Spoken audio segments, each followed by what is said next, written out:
নমস্কার বন্ধুরা, welcome to ST unique sports. তো ইস্ট বেঙ্গল গ্রুপ চ্যাম্পিয়ন হয়ে সুপার সিক্সে কোয়ালিফাই করলো।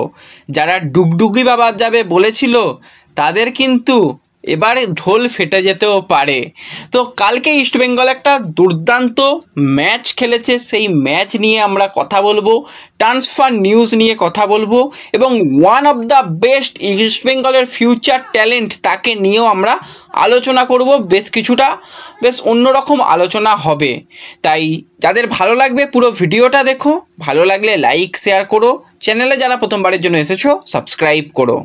তো প্রথমে যদি আমরা ম্যাচটাকে নিয়ে কথা বলি, তো রেজাল্ট ইস্ট বেঙ্গলের দিকে। ইস্ট বেঙ্গল 3-1 গোলে কালীঘাটকে হারিয়ে তারা গ্রুপ চ্যাম্পিয়ন। 11 ম্যাচে তারা কিন্তু টোটাল পয়েন্ট পেয়েছে 23 পয়েন্ট। 7টা ম্যাচ ইস্টবেঙ্গল জিতেছে, 2টো ড্র করেছে, 2টো ম্যাচ হেরেছে। তো যখন প্রথম দিকে ইস্টবেঙ্গল স্ট্রাগল করছিল, প্রথম ম্যাচেই জয় এসেছিল, মনে হচ্ছে 7-1 গোলে ইস্টবেঙ্গল জিতেছিল। দ্বিতীয় ম্যাচ থেকে ইস্টবেঙ্গলের বেশ কয়েকটা ম্যাচ, 3-4টে ম্যাচ ইস্টবেঙ্গল ভুগেছিল, নো ডাউট ভুগেছিল এটাই বলবো, কারণ জেসিন তখনও ফিট হয়নি, মনতোষ মাঝি তখন ইনজুরি পেয়ে বাইরে বেরিয়ে যায়, প্লেয়াররা সেইভাবে কম্বিনেশন গড়ে ওঠেনি, সিনিয়র প্লেয়াররা খুব একটা আসেনি, সমস্যা হচ্ছিল। তো বলেছিলাম দলের উপর ভরসা রাখো, নামটা যখন ইস্টবেঙ্গল কামব্যাক করবেই, আজ নয় কাল, শুধু সময়ের জন্য অপেক্ষা।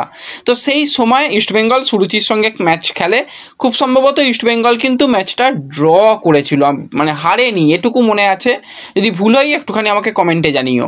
তো সেখানে কিন্তু কিছু কিছু মানুষ বলেছিল যে এই ইস্টবেঙ্গলকে যদি অন্য সময় পেতাম, এই পেতাম ওই পেতাম, তাহলে ডুগডুগি বাজিয়ে ছেড়ে দিতাম।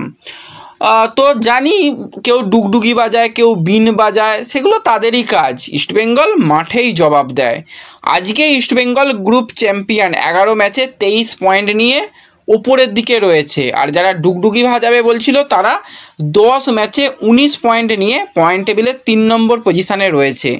তারা যদি শেষ ম্যাচ যেটা খেলবে সেটা যদি হেরে যায়, আর কলকাতা কাস্টমস ক্লাব যদি শেষ ম্যাচ জিতে যায়, ডুগডুগি তো বাজানো আর হবে না, ঢোলটাও ফেটে যাবে।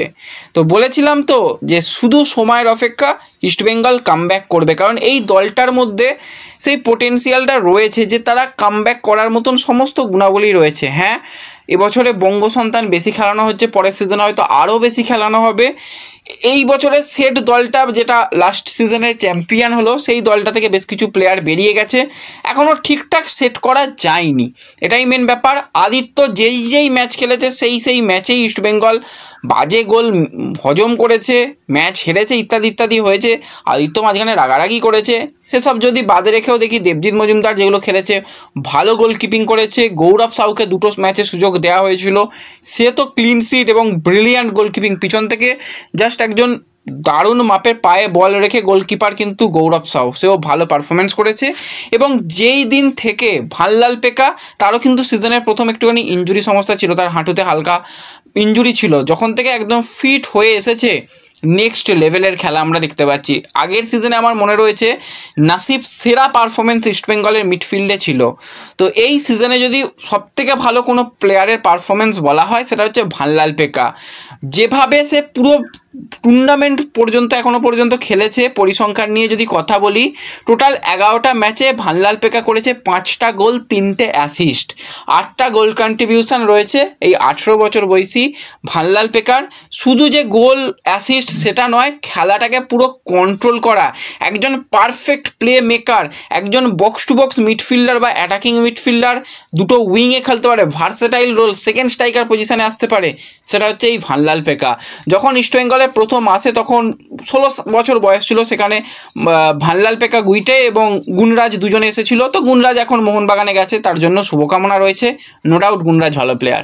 তো এই ভাল্লাল পেকার কিন্তু কন্ট্রাক্ট শেষ হয়ে যাচ্ছে আগামী সিজন, অর্থাৎ 2026 সালে 31 তারিখে গিয়ে, 31শে মেতে গিয়ে কিন্তু তার কন্ট্রাক্ট শেষ হয়ে যাচ্ছে। তার মানে তার শেষ বছরে সে কন্ট্রাক্টে রয়েছে।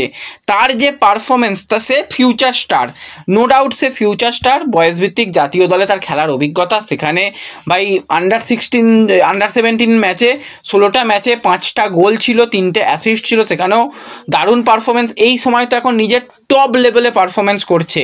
তো এই রকম একজন 18 বছর বয়সী ট্যালেন্টেড প্লেয়ারের সঙ্গে ইস্টবেঙ্গল ম্যানেজমেন্টের উচিত কম করে 5 বছরের চুক্তি, সেটা 3+2 হতে পারে বা যদি 4+1 হয় সেটাও কোনো অসুবিধা নেই, অন্তত 5 বছরের একটা বড় চুক্তি করে রাখুক।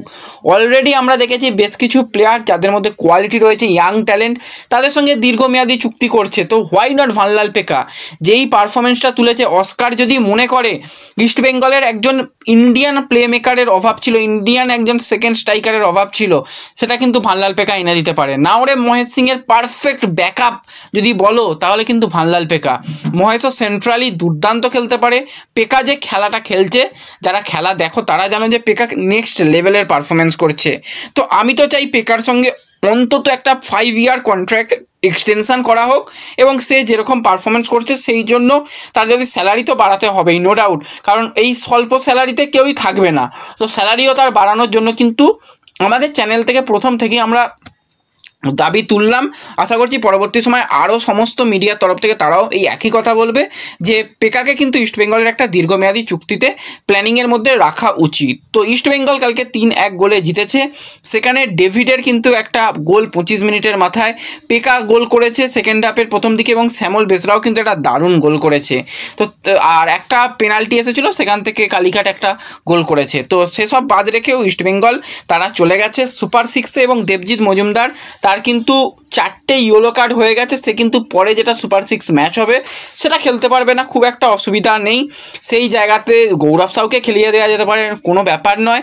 এবং আমরা যদি কথা বলি একটুখানি ডেভিড লালানসাঙ্গার, তো ডেভিডের কিন্তু ইস্টবেঙ্গল জার্সি গায়ে 10টি গোল হয়ে গেল। ACL 2 এর একটা ম্যাচ ছিল, সেখানে একটা গোল ছিল।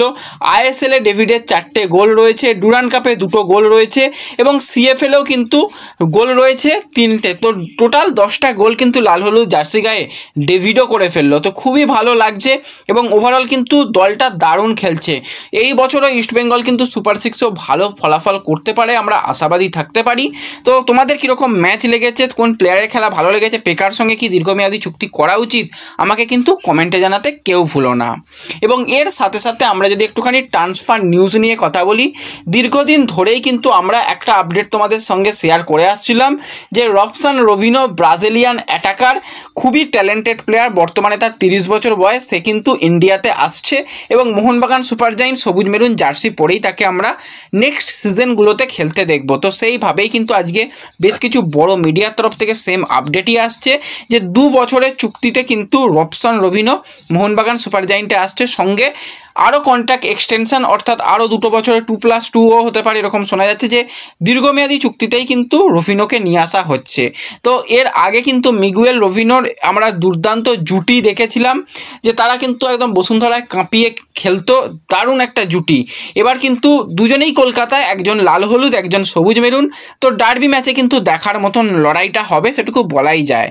তো ব্যাস এই ভিডিওতে এই আপডেটগুলোই শেয়ার করার ছিল। ভিডিও ভালো লাগলে লাইক শেয়ার করে দিও, চ্যানেলে প্রথমবারের জন্য এলে সাবস্ক্রাইব করে নিও। দেখা হবে পরবর্তী ভিডিওতে, ধন্যবাদ।